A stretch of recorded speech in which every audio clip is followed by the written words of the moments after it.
Hello, and welcome to the logistics of colonization. Okay, so this was slightly more different than I thought it was going to be. There's the question, which is what Cody suggested for Patron 69, and there is the question which I sort of morphed it into because it became very interesting to go down one particular avenue, which was if we're going to talk about colonization, then you get into empire building and all sorts of things. And very quickly you go off down the empire route. And they're discussing the history of empires. Which is an interesting topic, but won't lead us to finding out much. So then you look at the logistics, okay? I'm going to frame it in a full logistical challenge. What are the challenges? What are the issues? And that means you start thinking about it. What are the logistics? What are the challenges for space? And then when I started going through the phraseology, I started thinking, well, what can I do with the phraseology? What can I do about the phraseology? What can I do for this and that? And I thought, what can I do?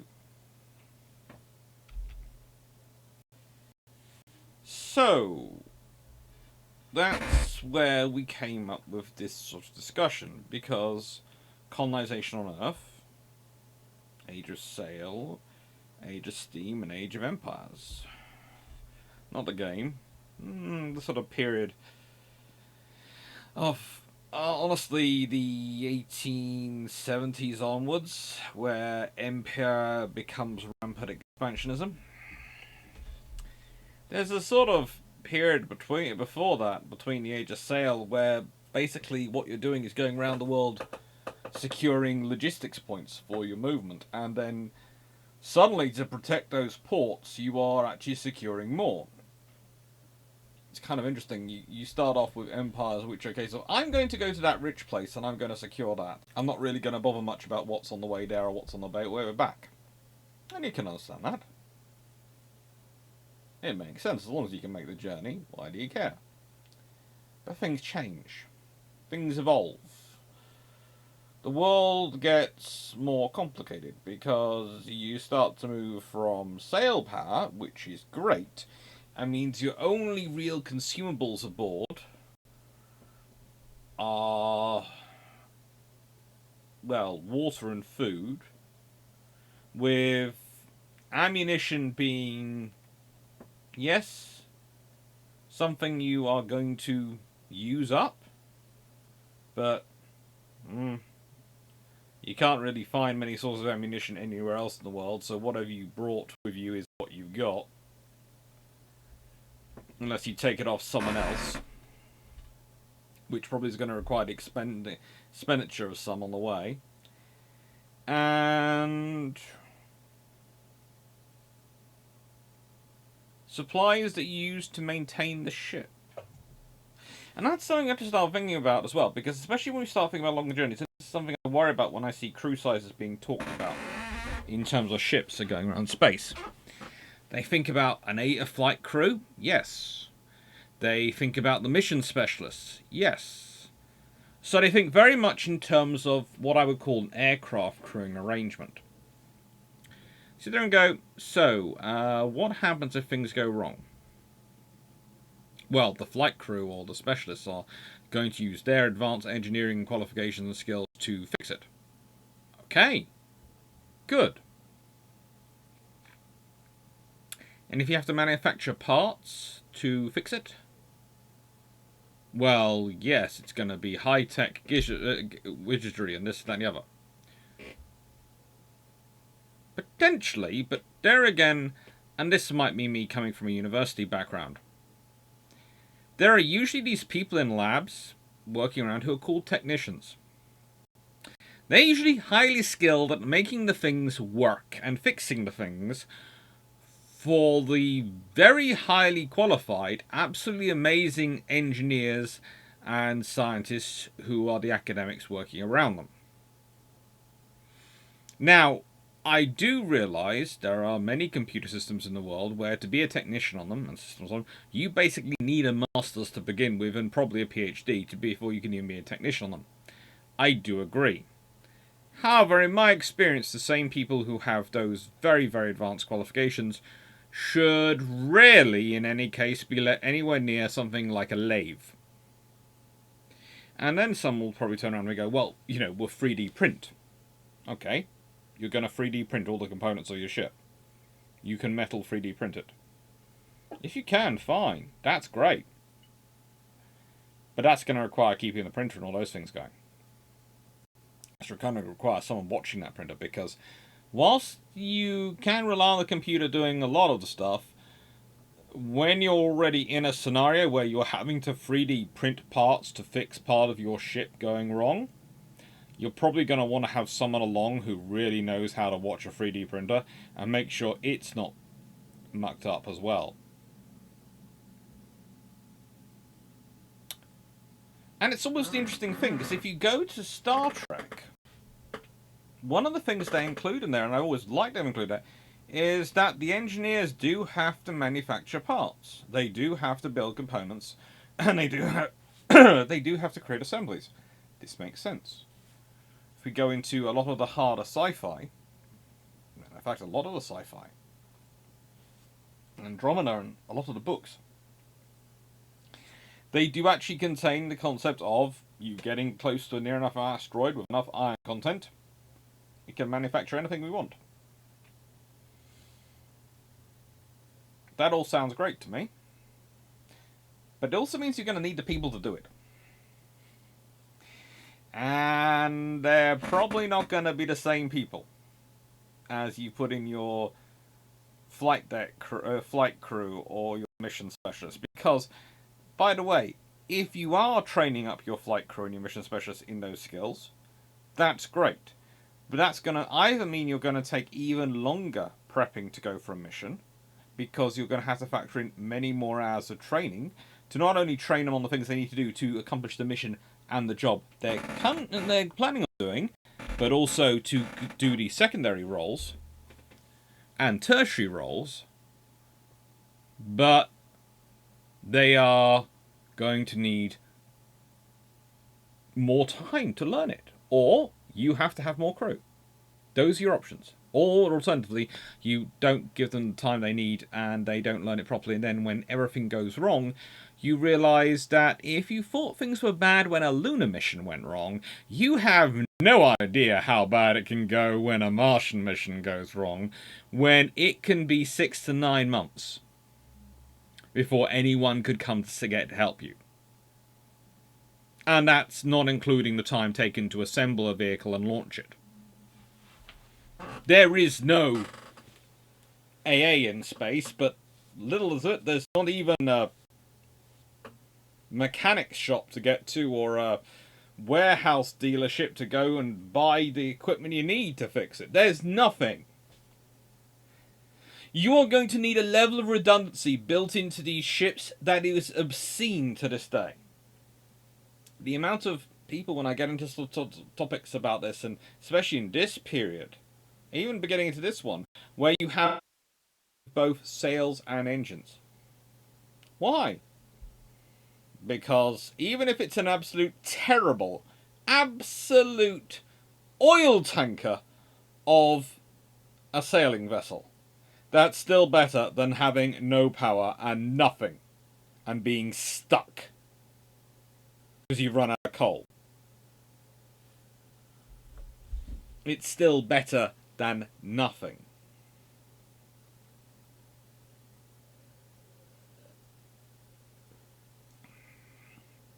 So, you're going to need fuel. You're going to need the ability to either restock that fuel or fix components. Probably both. Probably both. If you are taking enough fuel with you to go to Mars and back, that's a lot of fuel, but it's doable. It's not impossible, it's doable.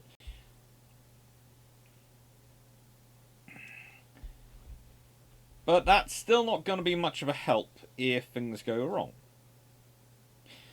You're going to need, as I said, backups to everything. And that includes backups to the systems which you use to rebuild or build components should things be broken. Because if you, let's say, you have all the things that are there to fix your ship on one side of your ship, that's the side which gets damaged due to something, just something randomly wandering around space, a bit of debris.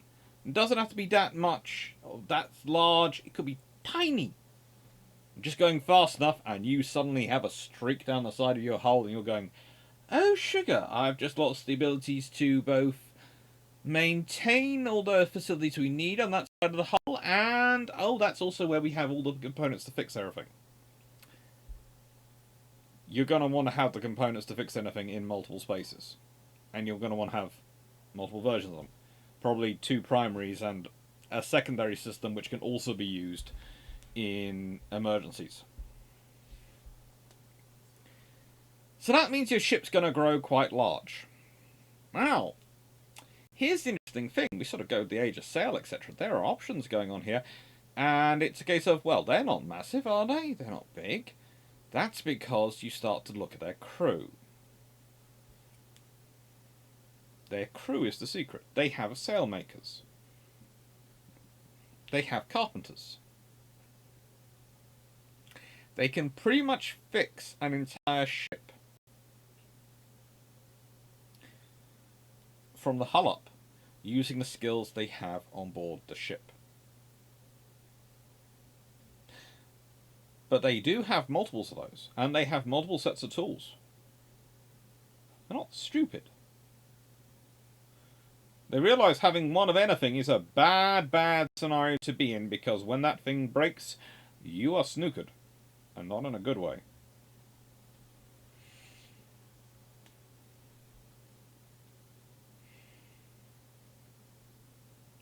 Colonisation of Earth starts off with a sail. It starts off with many things, honestly. But it grows. And it takes time. Interplanetary? Well, that's different than interstellar. Interplanetary, I would actually argue, is almost more difficult. And let me explain why. Because once you're capable to go interstellar, you're going between solar systems as it is. You're going between different star systems. Well, you might as well go from planet to planet, preferably from habitable planet to habitable planet, which is going to make your life a lot easier. And also, planets tend to have a lot more resources. However, conversely, when you're talking about interplanetary, i.e. the first stages of space colonization, where you don't have the technology to forge massive distances, in which case, if you can go between stars, travelling within a star system is nothing to you. It's absolutely nothing. It's child's play. If you can travel between stars, you have cracked the giant... You are there. But if you are on interplanetary colonization, probably conversely the first stage of colonization and space travel, life is a little bit more difficult. And that's where things get interesting. Because what do you do? Going for Mars would seem a sensible spot. That's another planet, which is sort of, to an extent, able to be made habitable with current technology. But as I've said before in videos on this channel, that's a big step, because you have to work out what you want. You need really almost 2 types of ships, possibly 3. You need the ships which will get you up and down from Earth. You need the ships which will get you between Mars and Earth, and the ships which will get you from space to Mars. And there's a problem with all these things. A, having those ships meet up. Okay, that's fine. You can do that. You can do a meet and greet in space. We can do all this. But that's a lot of problems. And honestly, that also means you have to be very careful on timing. And probably the most difficult aspect is getting into space and getting out. And that's going to be something which you really want to have the maximum amount of leeway in. Especially as when the spaceships are on such a, how to put it, long route, and especially if you end up setting up a conveyor belt system, which is probably the most sensible. We'll get into that as well. Conveyor belt system of having multiple ships doing that route, so they're just going round and round between the two, between Earth and Mars. So there's always a ship going and always a ship coming, and preferably a couple of ships going and a couple of ships coming. So then at least there's, to an extent, some support somewhere. The ship might be going in the opposite direction to you. It might not even be the same route as you, but if you do have trouble, there might be someone available to call. It's better than nothing.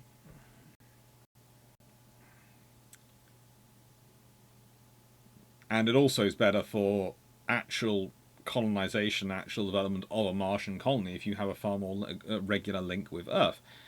But leaving that all to one side, you're in trouble.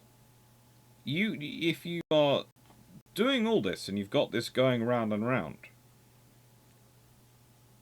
that's a completely different ship than what you have going up and down from Earth. And the trouble is, if you're going up, you don't want to slow it down when it's coming to Earth, because the slingshots around the planet are going to save you a tremendous amount of fuel, and getting gravity assist is going to be really critical to making this journey actually viable. You know, for reference, it took Columbus 10 weeks to cross the Atlantic. It took Cook just shy of a year to get back from Australia to Britain. Mainly, Cook was stopping off more on the way. But we're talking a long, long distance. It's 1.3 light seconds to get light from the Earth to the Moon, or Moon to the Earth. 1.3 light seconds. To the Sun, it's 8.3 minutes for light to travel to the Earth.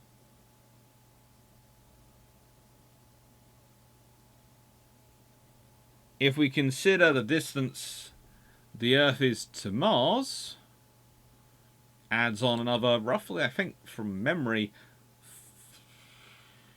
4 minutes? More? For light? That's a long way.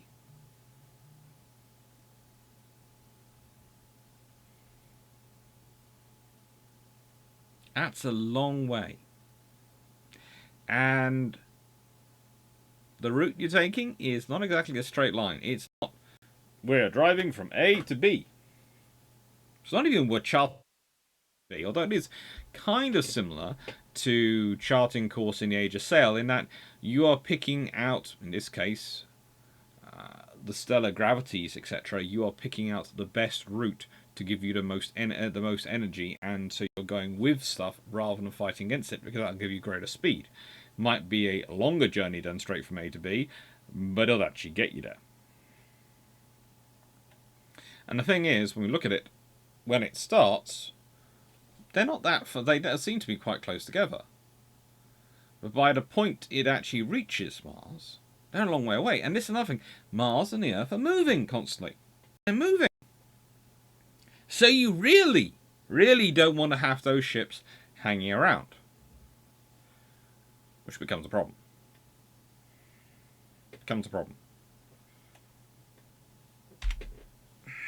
So let's talk about some early colonization and early empires. We have the Phoenician Empire. They are pretty darn cool. They are what give us rise to Carthage, quite a large chunk of Egypt, and they are one of the oldest civilizations we know of. There are arguments as to when their exact peak was. They seem to have had many peaks. Basically, the green area is theoretically their empire. The red empire is technically their trade routes. However, we know from Carthage, they established Carthage as one of their cities. And there are other cities which are on their trade route, which we're not sure whether they established or whether locals established, or whether the fact that this was a place where their traders regularly met locals to do to trade in goods turned it into a city. You're not likely to have this level of support that already existing, i.e. population's already there in space. At least not as far as we know. We haven't found any Martians. And despite Matt Damon's movie, it's not the case. Yet. So what we have here are spots they establish and how they navigate. They navigate by hugging the coast. Very rarely do they go off into the ocean, or in this case, just sea. They hug the coast. As far as we understand it, and there's another empire which I'm going to talk about, the Polynesian Empire, which was another similarly large maritime empire. But they're even harder to track down and even harder to work out the extent of and where they wandered, because the one thing about the Phoenicians, their boat design gets copied by a lot of people. The Polynesians, you don't have that trick to copy them, to follow them. It's one of those things. I can tell you where the triremes of Greece and Rome, etc., Carthage, and all these things owe their historical roots. Very easily. Phoenician Empire. And I can show you the map of their colonies, or rather the places where we know they definitely were a major part of and a major link in the local area, and the places where they had major centres of shipbuilding.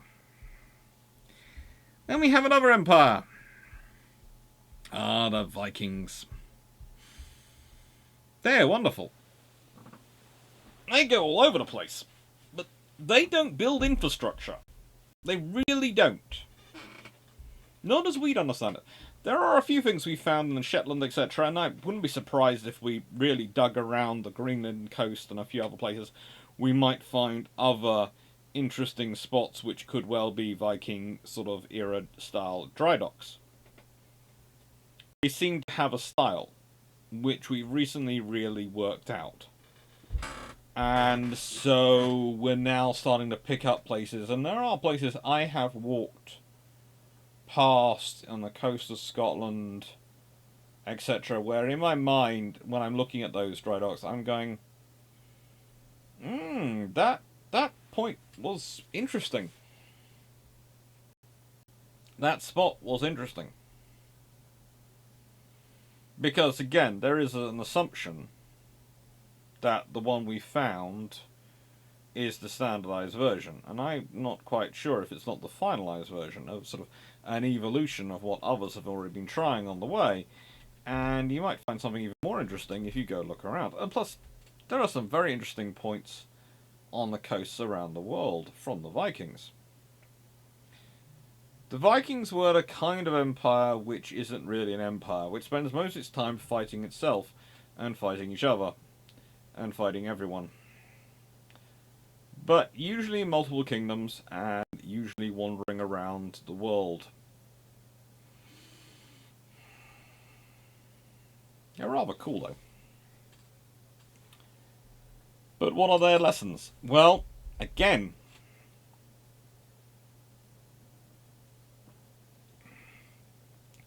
very self-sufficient. Voyage completely into the unknown. And it is completely into the unknown. Please note that. There are arguments about whether other sailors are rediscovering routes which have already been already been treaded for years. There is the fact that most of exploration, most of the voyages of discovery are more, if they're discovering places, they're usually already people there, so they are finding routes to places. It's not the place they're discovering. Well, they're finding the routes there for themselves. It's very difficult to say, I have turned up in this country, this place, where I found these people living, and I have discovered it. Well, that's the catchphrase, but really what you've discovered is you've discovered the route there and you've discovered what's at the end of the journey. And then you've gone back and done a very good marketing campaign. It's an amazing feat. Please do not get me wrong. I'm not saying it's not an amazing feat. I'm especially intrigued by the various attempts to get to the sort of the east. Because again, the thing is about these countries going to the places, going into the east, is there is this great big route going across those countries already from the Far East to Europe, which is bringing trade, which is bringing goods, which is bringing high value goods. And let's be honest, most of this discovery and this charge is not about finding the East. It's about finding those goods for a cheaper price than you're paying for them in the West and cutting out all the many middlemen in the middle who are taking their cut of the price. Because let's say something over here costs £1. By the time it gets over there and started this, it's now costing me £100. But if I can sail my ship back and round for £15 per item, and I buy it for £1, so I've now spent £16 per item, and I still sell it for £80 an item, I have just completely annihilated my competition, which is the overland trade, and I am still making £64 profit per item, which is a huge fortune and makes us all very, very happy. And this is what the Portuguese Empire is at. It's also an interesting idea to think about it from the point of view of space, because then, again, we start to go, well, why is Mars the interesting one for us? Because exploitation-wise of materials, what do we want from space? Honestly, what we want is probably easier to access from various asteroids, and if we can start mining asteroids.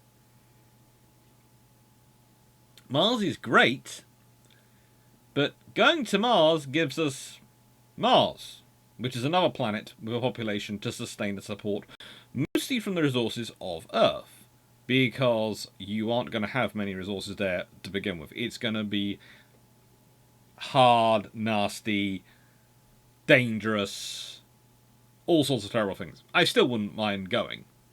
Please note that. I would still very much like to go. But it's not going to be a holiday by any stretch of the imagination. So then we have an age of exploration where, can you really call it an age of exploration? When there's an actual formal treaty dividing up the entire world into Portuguese and Spanish hemispheres?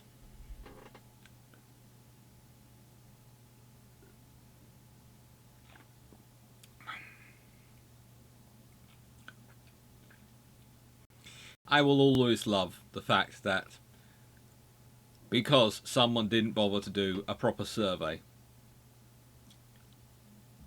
Portugal got Brazil.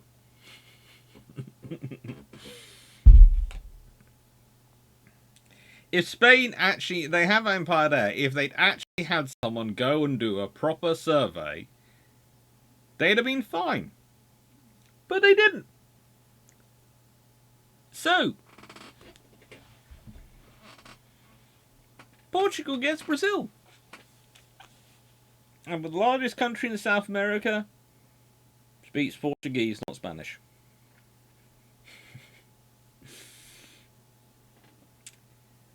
But what does this tell us? Well, this tells us there is a big problem in terms of space exploration, because we could well come up with treaties to try and avoid disputes, and yet they will be able to they will cause issues. One of the things I find problematic with space is the idea that no country can claim some territories. I agree with it. But then it causes issues in terms of law. It does cause issues in terms of law.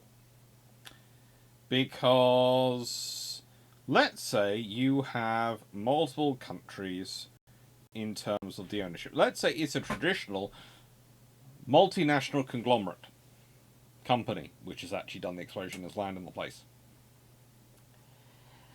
And well, usually that's fine. The law that applies on that in that conglomerate, wherever it is the law of the local territory, the local state. Fine. We've just said local law, in this case, doesn't exist because no nation state is able to claim these territories. Okay. So let's say you have a multinational crew aboard. Again, not unusual for a conglomerate. And let's say the conglomerate is headquartered in one country. Its majority of shareholder are another country, and are a company in another country.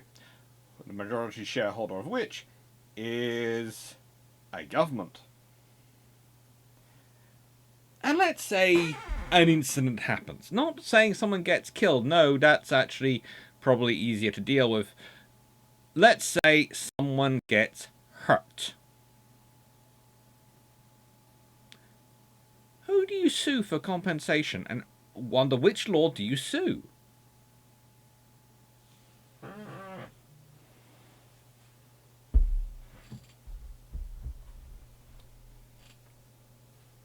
It's problematic. We also have the British Empire, which is rather a classic empire. It starts off by getting India because they don't want the French to get it, and the East India Company got there first. Losing the 13 colonies, but keeping Canada on the other side of the Atlantic. And picking up a whole host of islands all around the world, principally because they were good stations for their ships to stop off at, and to support the whaling fleets and various things. And picking up various towns in Africa for, well, starters with as trading spots for the triangular slave trade which used to go around the North Atlantic, which the British basically hijacked and took over from sort of the Spanish. But sort of. Please note I'm saying sort of and this and that because it's all far more complicated. It's one of those scenarios where there is a lot of very well-meaning debate which gets involved. And yes, I can understand where the debate comes from, and I support it to an extent. But to also another extent, I sit there and go, you are oversimplifying things dramatically. Because they're sort of inheriting a slave trade which has been going on for a very, very long time. A very long time.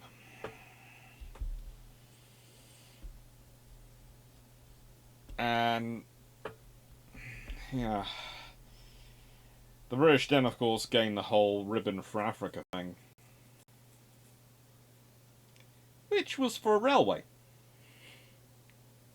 You sit there and go to me, yeah, why were we building this whole thing through Africa?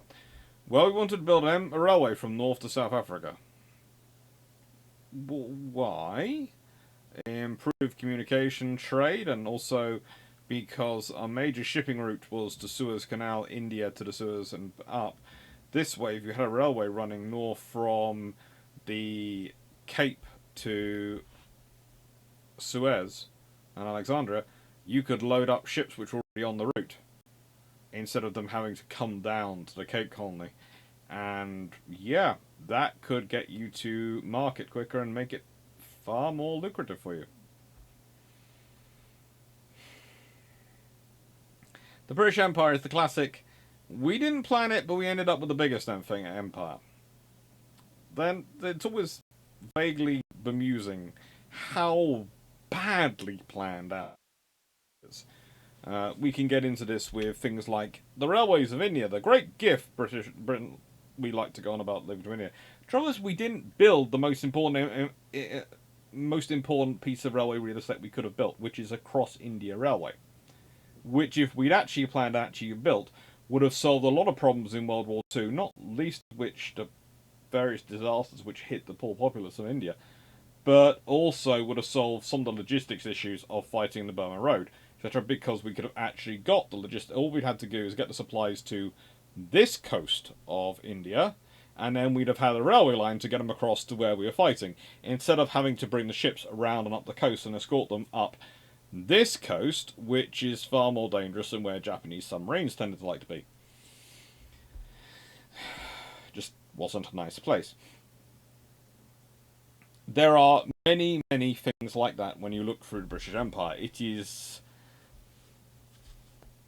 really, really pleased that the amount of people who tell me, oh, the British Empire was this great shining beacon of industry and everything, and I go, do you have any idea how badly organised and inefficiently run it is? Yes, it takes the flower of Oxford and Cambridge, is the often quoted line, but they seem to not necessarily make the most sensible long-term decisions. Because it's set up mostly as a series of short-term measures to maximise profit and get money in a mercantilist economic world. It makes sense, it's justified by the logic of the time, and that's what happens. It's not nice. None of these empires are nice. None of the peoples who were pushed out the way or killed or otherwise suborned will have enjoyed them or wanted them. So, to space. Well, our first problem here is our level of technology. We aren't building ships which are that big.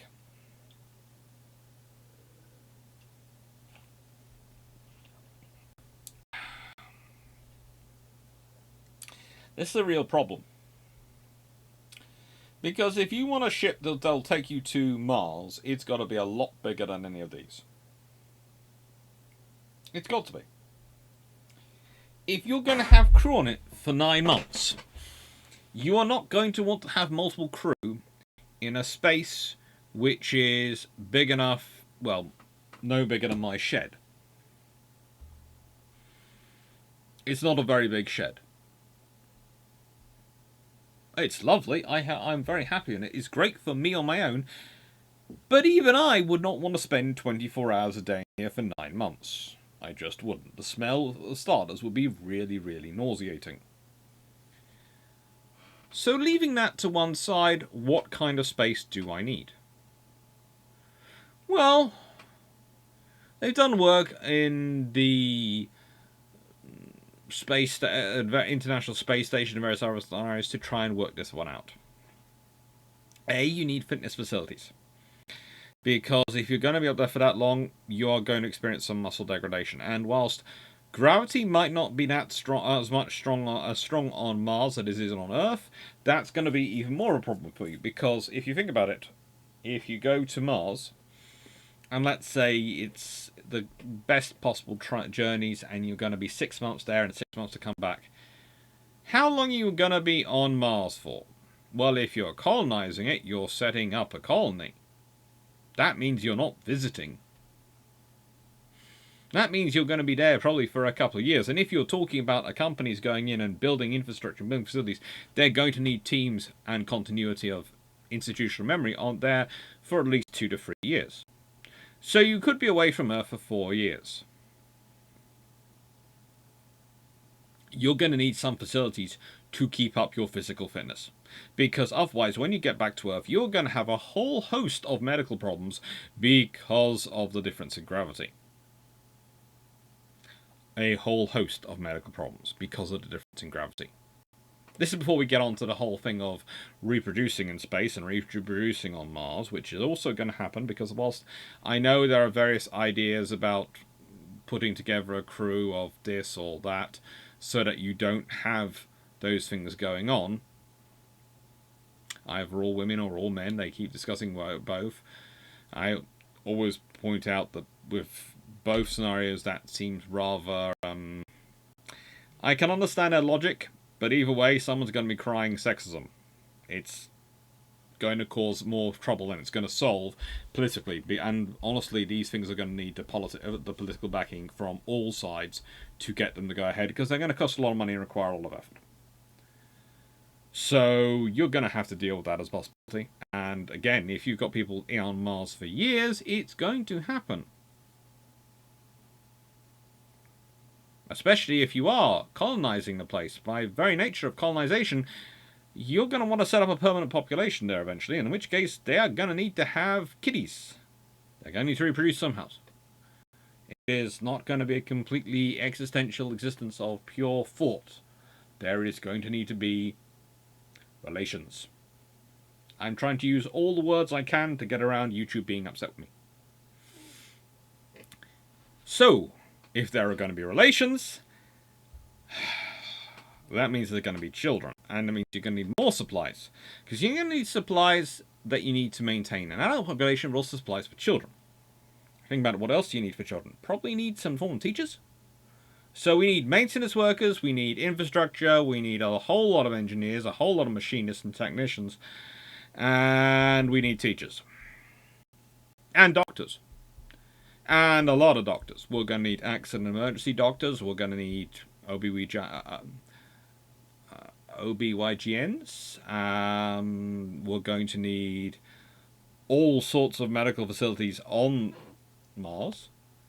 And you're going to need those facilities in between as well, to an extent access to some sort of facilities on ship. Which means every crew is probably going to have a medic.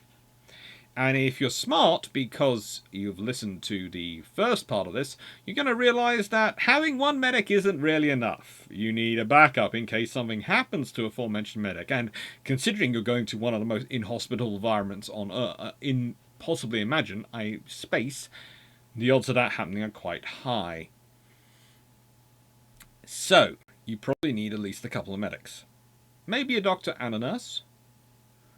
Maybe a doctor and a nurse practitioner. And you probably want everyone on the crew to be trained in advanced space first aid. And probably a computer system which can give you some advice as well. But hey ho, that then gets us into the next issues of space travel. What kind of medical equipment will I need with me for the medics to do the work? Well, this is the point at which I would normally turn around to one of my friendly medics. But then we can look at what they took with them when they were doing the Voyage exploration, etc. They usually had a doctor with them. They very often had a doctor with them. We've got to the moon. That was incredibly easy. It was very short trips, and they could blast home. It didn't always end that well, though. Not everyone got home. Not everything went to plan. You had 3 extremely fit, healthy people up there, extremely skilled, and even then there is specialism down. There's the pilot, the person who sits in the orbiting spacecraft. They never land. And the people in the lander who go down.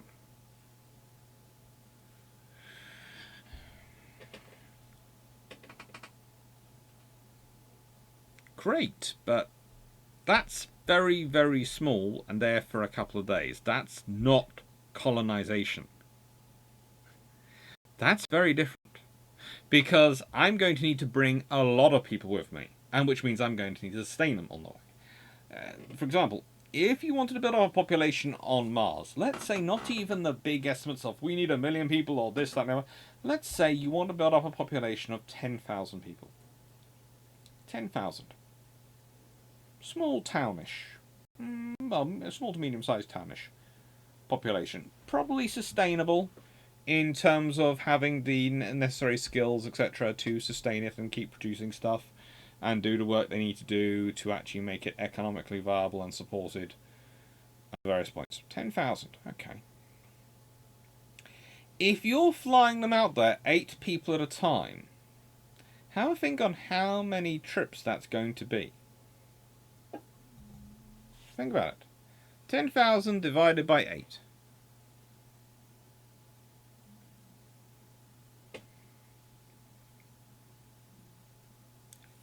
1,250. And if each trip takes roughly 6 to 9 months, that's a long time to build it up. Especially if you only have one ship. Or you're going to have hundreds of ships. Each.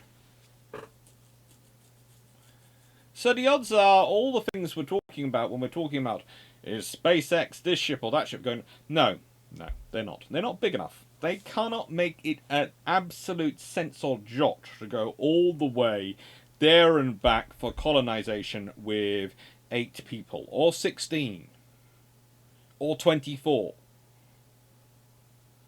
You probably want to be turning up in a ship which is carrying hundreds. Which brings us to the next point.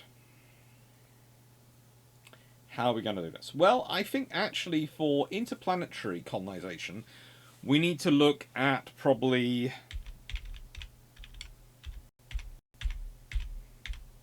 the Aegis theme. What did they start doing in the Aegis theme? They started capturing points. Key ports. Well, like the Phoenicians had. And the Vikings have key spots, and the Portuguese have key spots, and everyone, and the British, of course, really have key ports around the world. Pick key spots and go, those are going to be our infrastructure stopping points. So let's say this. We'll start off with a colony on the moon. We build up a stopping spot on the moon. And basically what happens is the ships there's a constant circulation of ships going between the Earth and the moon. And the colonists of Mars go up to the moon. From there, they get ferried or board, because maybe it lands, who knows, it depends on how you design the ship. And landing in a lunar scenario becomes a lot easier than landing on Earth. The atmosphere is not in the way, and gravity is not as much of a cruel and heartless monster, and various things can make your life easier. So you might choose to land. You might not. Load from there, fly to a Martian moon, and repeat the process in reverse.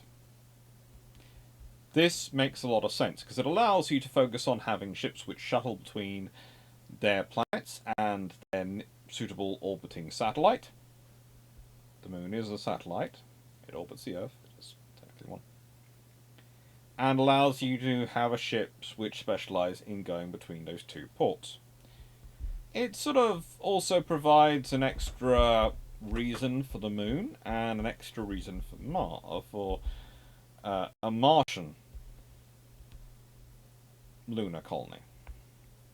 Now, let's start off with what are the advantages to this. For us, as a whole, it's going to make things probably more cheap and sensible. As it's going to enable people to avoid having to have a one-stop shop solution to everything. As those are expensive and often fail because they grow too complex and become boondoggles. Secondly, and here is the big important factor. If we get the experience building a lunar colony on our own moon, and then we build one in orbit of Mars, well, A, we've already now got experience because we've done it once, we'll be in a far better place to do it again. It also means that should we decide to do some robotic controlled construction on Mars before we go down to it, we will have a close-in space to monitor and watch from. We'll have a close-in space that we can monitor and set up satellites to provide a communications network over Mars, and all the other things we might need to actually properly colonize Mars. Because honestly, when you're looking at the Martian colonies, the amount of people who put pods out on the surface and going, well, we'll build pods here, there are some very simple factors which lead me to thinking that underground colonies are probably going to be the likely occurrence. But you're going to need resources for it. And this is the other thing lunar stations give you an advantage of. Resource processing. Let's start off with if we start going for those asteroids. Okay. If we have lunar bases, a lunar setup, especially one orbiting Mars, we have a good spot from which to range out and go and support asteroid mining bases. That's the point, really. Mars itself is a terrible position to go and support asteroid mining bases. Why? Because, again, you're fighting against a planetary gravity. Yes, it's not the same as Earth gravity, but you're still fighting against it. You can avoid it. Why not? Why go chasing more trouble than you need?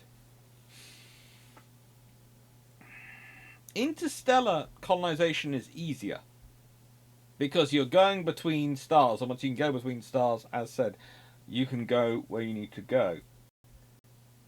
But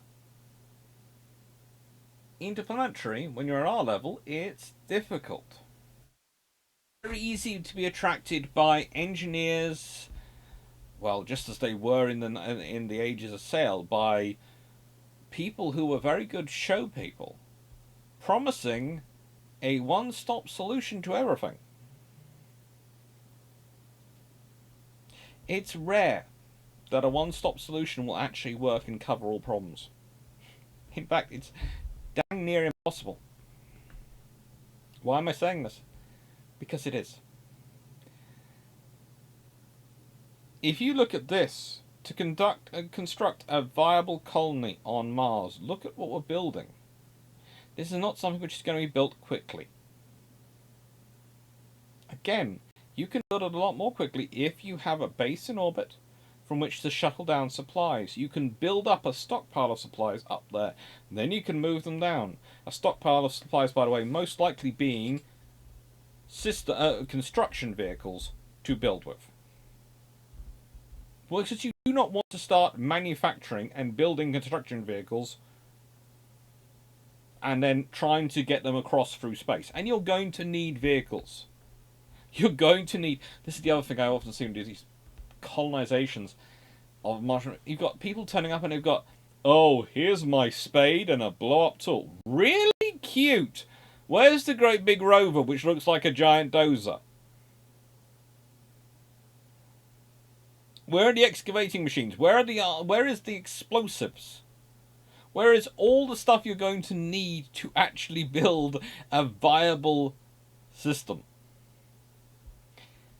And then we get into really interesting things, because then you've got to work out how you're going to get those vehicles up and down from space. The super heavy lift vehicles. Something the size of Saturn V. Saturn V. Could carry 50,000 kilograms or 50 tons.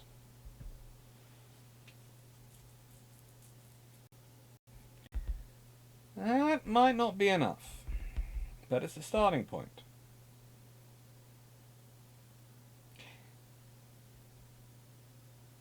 Space colonization as a whole, is something which is incredibly, tremendously, exceptionally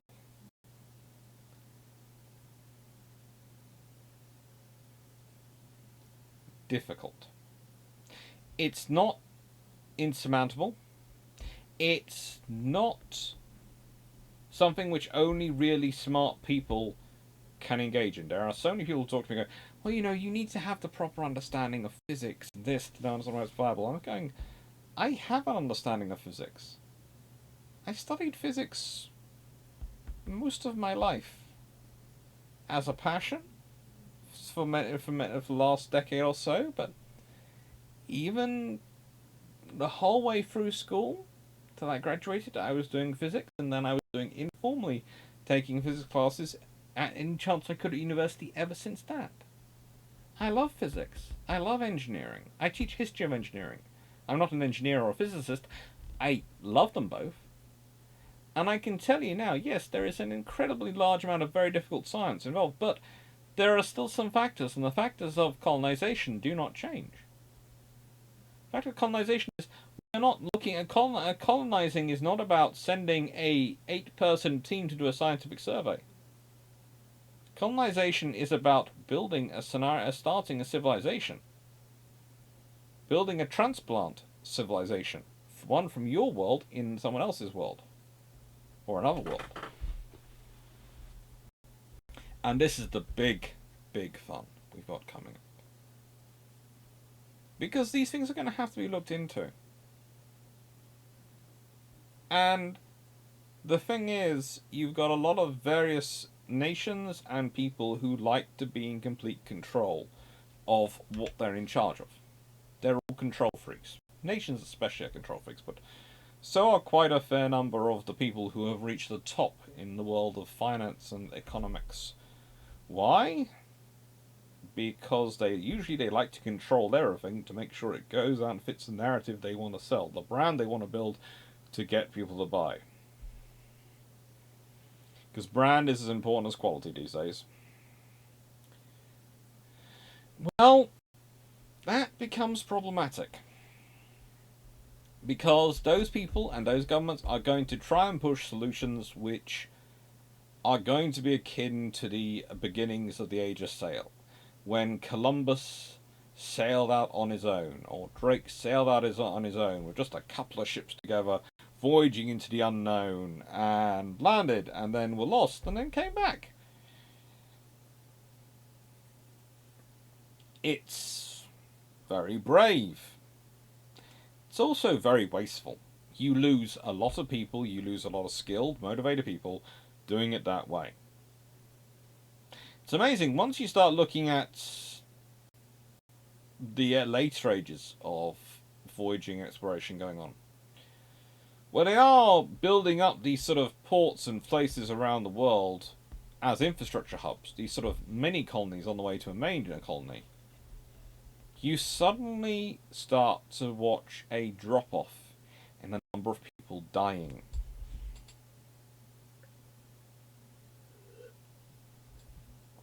There are 3 reasons for this. 1, these spots become safe points. Points where you can find enhanced maintenance should you need it.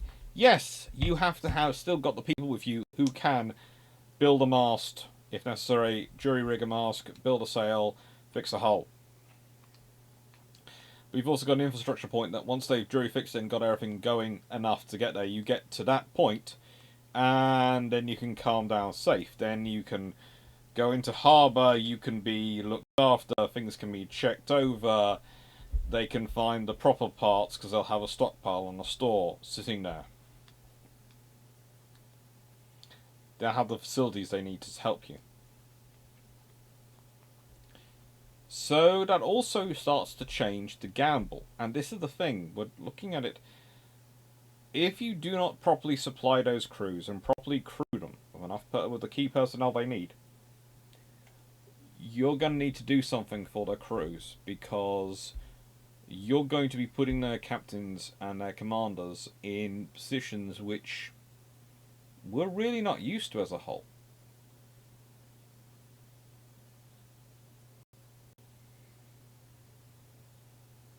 And what I mean when I say they're not used to as a whole, well, let's consider this. Let's say you are 2/3 the way to Mars.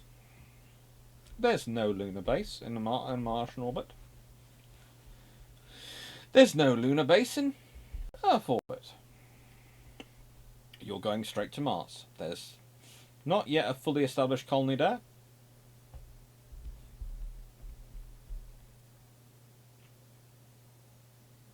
And you have failure due to computer malfunction. Let's say there is a sun gives off an magnetic spike, unpredicted, unforeseen, unpredicted, and it literally is an electromagnetic flare. Doesn't go anywhere near Earth, so it doesn't trigger any of their warnings or see anything like that. Just comes through space and hits you, and you lose your power, you lose everything.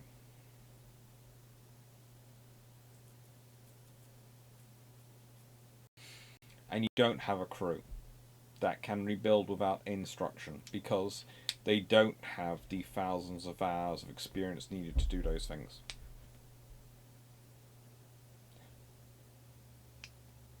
You're going to try to work very hard. You've just been put in a situation where you know you're most likely going to lose all your crew. They're most likely all going to die because of the situation you've been put in. Because you're too far away from anyone to support you. And too far away that even if you would stop moving, even if you're not making a sound, no one can come and check on you for months. And by that time, you could be dead. And this is another reason why the conveyor belt of ships going backwards and forwards is a sensible idea. But then, if you consider it, if you were going to be sensible, and you were planning on them usually having a 9-month round trip rather than a 6-month round trip, 6-month trip rather than a 9-month trip rather than a 6-month trip, you will probably be talking about building 20 of those ships, because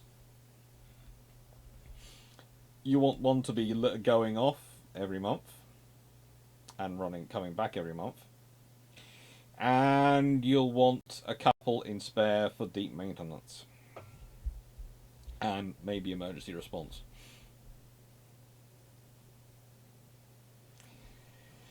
That's a lot of probably very big expensive ships, especially if you want to make them super expensive and add on the ability to land or recover landing, ships landing and recovering from planet side to ship side in space. And what have we got coming out? We have the Soviet Navy, 1965-91.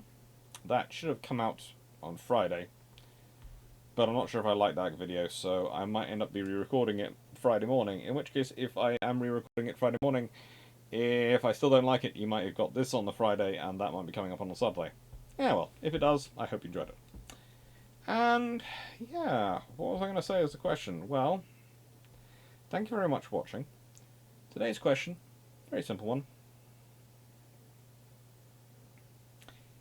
How would you go about interplanetary colonization? You've heard my ideas. I'd like to hear yours. Thank you very much for watching. Hope you enjoyed. Take care.